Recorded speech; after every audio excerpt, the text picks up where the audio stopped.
ദിനവൃത്താന്തം 1-ാം പുസ്തകം അധ്യായം 3.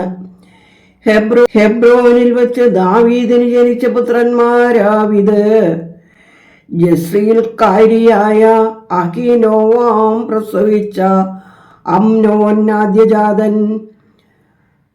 കർമ്മേൽക്കാരിയും നാബാലിന്റെ ഭാര്യയുമായ അബീഗയിൽ പ്രസവിച്ച കാലേബ് രണ്ടാമൻ.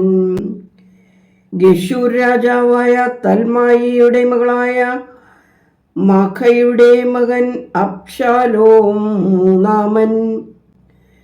ഹഗ്ഗീത്തിന്റെ മകൻ അദോനിയ നാലാമൻ. അബീദ പ്രസവിച്ച ശെഫത്യ അഞ്ചാമൻ. അവന്റെ ഭാര്യ എഗ്ല പ്രസവിച്ച ഇദ്രേയാം ആറാമൻ. ഈ 6 പേരും അവന് ഹെബ്രോനിൽ വെച്ച് ജനിച്ചു.